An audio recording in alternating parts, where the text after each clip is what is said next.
বাড়িতে বাচ্চা কাচ্চা থাকলে ওদের একটু আবদার হয়, তো এই সমস্ত খাবার কিন্তু ওরা খেতে খুবই ভালোবাসে। তো আমার মেয়ে খেতে চাইছিল, অনেকদিন থেকেই বলছিল মা আমাকে চিলি চিকেন বানিয়ে দেবে। তো চিলি চিকেন, আমি বলছি চিলি চিকেন কী দিয়ে খাবি?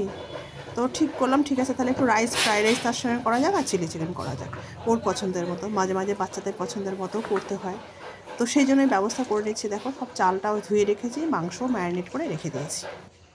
তো আমার আজকে স্পেশাল মেনুর কী আয়োজন চলছে তোমাদেরকে দেখালাম। সব কিছু রেডি করে রেখে দিয়েছি, 50% কাজ একদম গুছিয়ে গাছি রেডি করে রেখে দিয়েছি। মাংস ম্যারিনেট করে রেখে দিয়েছি, বুঝতেই পারছো মাংস ম্যারিনেট দেখে যে চিলি চিকেন রান্না করব। আর দেখো আমাদের এই মানে পাশেই ডোমপট্টি রাস্তাটা, ওখানে ডোমগুলো থাকে আর কি। এই যে কখন থেকে সকাল থেকে সে বাচ্চাগুলো কুড়কুড়ি বাজাচ্ছে, মানে কি বলবো, ওদেরকে বললেও ওরা শোনে না। ওইটাই বাবা মানে বাজনাটার ওখানে আওয়াজটা আসছে, ওরা খেলা করছে কম, ওই আওয়াজটা করছে বেশি, তখন থেকে সকাল থেকে করে যাচ্ছে। বললেও তো শুনবে না ওরা, ওরা মানে বেপরা বাচ্চা কাচ্চা, কথা বললে শোনে না আর কি। অনেকেই বলে বড়রা, কিন্তু শোনে না ওরা। তো সেই জন্য ওইখান থেকেই কুড়কুড়ি সব বাজাচ্ছে বলে আওয়াজটা আসছে। এখন আবার আখের জুসওয়ালা, এদিকে জুসওয়ালা যাচ্ছে, তার আওয়াজটা। তো এখন আমি সব রেডি করে নিয়েছি যাহাতো, তো এইবার আমি রান্নাটা করব। তো চলো রান্নাটা এবার শুরু করা যাক। তাহলে আমি কিভাবে চিলি চিকেন করি, আর এর সঙ্গে আমার আর একটা স্পেশাল মেনু থাকবে, সেটাও হচ্ছে ফ্রাইড রাইস করবো এর সঙ্গে। চিলি চিকেনের সঙ্গে ফ্রাইড রাইসও দারুণ যাবে। তো দুটোই আমি কিভাবে রান্না করি, আর ফ্রাইড রাইস আমি কিভাবে করি ঘরোয়াভাবে, সেটা তোমাদেরকে অবশ্যই দেখাবো। পুরো ভিডিওটার সঙ্গে থাকো, দেখতে পাবে। তো চলো রান্নাটা শুরু করে দিই।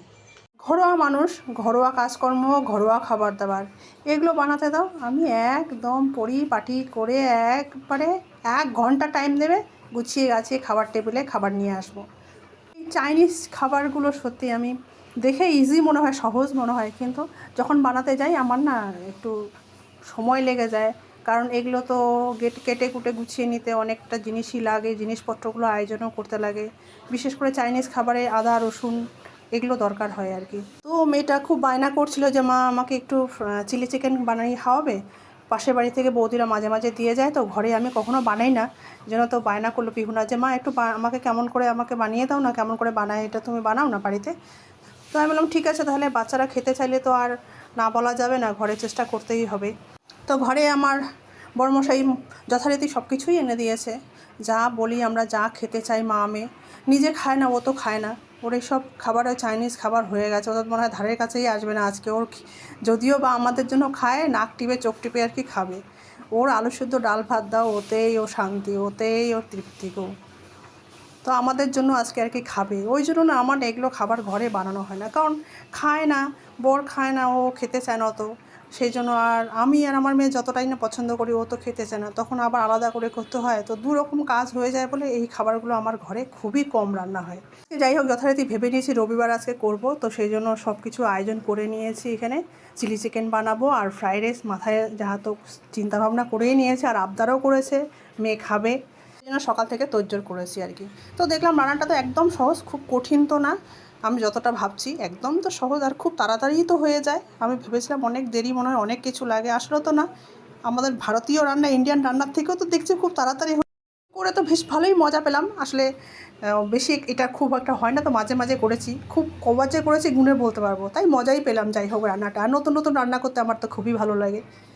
তো চিকেনগুলো ছোটো ছোটো পিস পিস করে এনে দিয়েছিলো, ওগুলোকে মশলা দিয়ে যেমন একটুখানি লঙ্কার গুঁড়ো দিয়েছিলাম, একটু গোলমরিচ গুঁড়ো, আর একটা ডিম ফাটিয়ে, আর কর্নফ্লাওয়ার 1 চামচের মতো দিয়ে সব কিছু দিয়ে মেখে কিছুক্ষণ রেখে দিয়েছিলাম। নুনটাও দিয়েছিলাম স্বাদ অনুযায়ী, দিয়ে অনেকক্ষণ মেখে দেওয়ার পরে এদিকে আমি ফ্রাইড রাইসে সব কিছু কাটাকুটি করে রেডি করেছিলাম। বিনস, গাজর, ক্যাপসিকাম, একটু ক্যাপসিকাম ডুমো ডুমো করে কেটে নিয়েছি, কারণ চিলি চিকেনেও দিতে হবে, পেঁয়াজটাও তাই কেটে রেখেছিলাম। এই যেভাবে ফ্রাইড রাইস করি, আমার স্টাইলটা হচ্ছে কী বলতো, আমি জলের মধ্যে গরম জল যখন ফুটাই রাইসের, তখন ওখানে সবজিগুলো আমি বয়েল করে নিই। আমি কিন্তু ফ্রাই করি না, শুধু ফুলকপিটা একটুখানি বয়েল করে আমি ভেজে নিয়েছি, কারণ কেমন লাগবে ফুলকপিটা। বাকি বিনস যেগুলো থাকে, বিনস, গাজর, হ্যাঁ ক্যাপসিকাম, ওগুলো কিন্তু আমি গরম জলের মধ্যে, ফুটন্ত জলের মধ্যেই দিয়ে দিয়েছি। 2 মিনিট ফুটেছে, তারপরে আমি চালটা ওর মধ্যে দিয়ে দিয়েছি, আর কিশমিশ, কাজু বাদাম যেমন হয় ওগুলো দিয়ে একটুখানি সিদ্ধ সিদ্ধ হয়ে গেছে, আমি নামিয়ে দিয়েছি। ফ্রাইড রাইস রাইসটা এইভাবেই করি, খুব সহজে হয়ে যায় আর এটা খেতেও খুব স্বাদ লাগে। ভাজাগুলো অনেক সময় দেখবে ওইগুলো ভেজে দিলে একটু চিমড়ে যায়, কিন্তু সিদ্ধ করে কখনও খেও, এটা কিন্তু বেশি টেস্ট লাগে। তারপরে ঘি, নুন, চিনি স্বাদ মতো সমস্ত কিছু হাতের কাছে নিয়ে দিয়ে লাস্ট ফিনিশিংয়ে যেটা আমার থাকে, এই কাজটা আমার খুব ইন্টারেস্টিং লাগে, সেটা হচ্ছে এই যে টসিং করা। রাইসটাকে টসিং করতে আমার কিন্তু দারুণ লাগে ফ্রাইড রাইসে। এটা আমার মেন পার্ট এইখানকার ফ্রাইড রাইস বানানোর। এই কাজটা কিন্তু আমার দারুণ ভালো লাগে। তো এটা করে নিয়েছি, ফাইনাল লুক রেডি।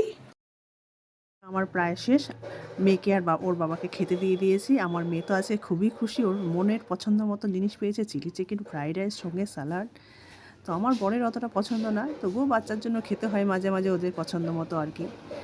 তো যাই হোক, ওরা খেয়ে নিচ্ছে, আমি পরে খাবো এখন, কারণ আমার অনেকগুলো কাজ গোছানো বাকি আছে। আর ওদের ভয়েসটা আমি মিউট করে দিলাম, কারণ আমার বর ফোন দেখতে দেখতে খাচ্ছিলো, গান শুনছিল, তো কপিরাইট এসে যাবে বলে মিউজিকটা আমি বন্ধ করে দিয়েছি।